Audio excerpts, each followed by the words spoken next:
Hey, this is Shiraz, and I want to share with you the 4 steps to the failure cycle that you and I and everybody on this earth has experienced. When I go through this, you'll understand what I mean. Now, the first step of the failure cycle is actually to get excited about something new, whether it's a new career, whether it's a new relationship, whether it's a new hobby. Let's just take going to the gym, for example. So people get excited about the body, the health that they want to achieve. So they go out, they buy all the best gym gear, they read all the magazines, YouTube videos, and maybe they join a gym. So they get excited. They think, look, that's where I want to be. I can see other people doing it. I'm hearing all these other great stories, all these other fads and all these diets. And well, you know, if other people are doing it, then I can do it. So people get excited, they get passionate, okay? What then happens is, unfortunately, people fall into the second stage of the failure cycle, which is called avoidance behavior. This is where we start to delay, defer, and put off the actions that we're capable of doing, but because things aren't going our way, because maybe we've come across some obstacles, some challenges along the way, we have to take our rose-tinted glasses off and think, ooh, wow, this is a bit harder than I thought it was going to be. So we stop taking the action. Third stage is now, because we have stopped taking the actions that we're capable of taking, we have to justify it, not only to ourselves, but to others. And we do that in the form of excuses. What great excuses have you used in the past? Or are you still using right now that is keeping you in the place that you're in and stopping you from moving forward towards where you want to be? Think about the BS excuses. I mean, look, it's pretty easy when somebody gives you an excuse for you to think, oh, okay, I can take that with a pinch of salt. I can see you making excuses. Well, what do you think is stopping other people from thinking the same when you come out with your excuses? Think about that for a second. Fourth stage of the failure cycle. This is where the advanced student of the failure cycle takes it. They call it blame. It's the blame game. It's not my fault. The finger is pointing at the source that you are blaming, whether it's the government. It's not my fault my business fell through. It's the government we had to have. It's the recession we had to have. It's not my fault I'm not in a good mood. It's the weather's fault. It's not my fault I'm a negative person. It's the dramas I've got going on in my life. It's not my fault I'm late for work. It's the traffic's fault.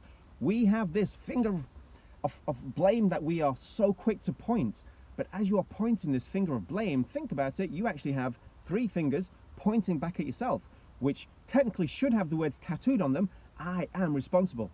You are not responsible for things outside your control, whether it's the government, whether it's the recession, whether it's your kids, whether it's the traffic. You can't control them as much as you'd like to. That's the thing that causes you stress and anxiety, trying to control things you cannot control. What you can control is how you react. That is the thing that you are responsible for. We've all experienced the failure cycle. True? Stick your hands up if you are in agreement with me. Look, from the minute we're born, we experience a failure cycle. Trying to walk, we fell over the first time. We fell over the second, the third, and fourth. Thing is, we may have fallen 100 times, but the thing is this, we got back up 101 times. Because we saw other people doing it, we had a belief that we could do it, we went after it. We didn't have this concept of failure being a bad thing. Failure has been programmed into us as being a bad thing because of society, because of teachers, because of parents saying to us, you didn't achieve something, you have failed. And so because we have this fear of failure, this fear of rejection, this fear of not being accepted, the easiest way to not feel that fear or that fear of failure is to not even try. And by not trying, we never get to experience the talents and the abilities that we have hidden within us. So you either have to be pushed out of your comfort zone or push yourself out of your comfort zone to discover the talents and the abilities that you have, to fail and fail and fail until you succeed, which is how everybody in history has achieved success. Just to give you a couple of examples, Edison, who took credit for inventing the incandescent light bulb. I'll say took credit because we know the cognoscenti, the people in the know it was Tesla. That's a side issue. But he failed over 10,000 times. Being asked, how does it feel to have failed over 10,000 times? His assistant's response was that of the typical Joe. It sucks. Should have given up a long time ago. Should have just, we've wasted so much blood, sweat and tears. Inside his head, he was probably thinking, I would have given up a long time ago had Edison not been paying for me. Edison's response to the same situation was, we have not failed, we have found 10,000 ways that have not worked, which means by process of elimination, we're closer to finding out what will work. So it was a different perception of how he perceived that event. He didn't see it as failure, he saw it as being successful on each attempt, because from each attempt, he learned what didn't work, used that knowledge, moved on. So Napoleon Bonaparte, you may have heard of, the French Munchkin dictator, failed to impress his teachers, was 42nd out of 43 in his class in France, but it did not stop him from creating an army he built by himself to take over the world. Who else is there? George Washington. George Washington failed in 2/3 of his military battles, yet went to win the Revolutionary War, changed American history forever. Albert Einstein failed to impress his teachers, was actually a slow learner, was actually advised by his teachers to drop physics, but that did not stop him from becoming what we have known him as, what we do know him as, which is the father of the atomic age.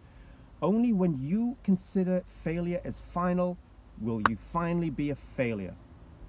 Meaning, the only time you fail is when you stop taking action. Until then, you can continue taking the actions, and fail yourself forward.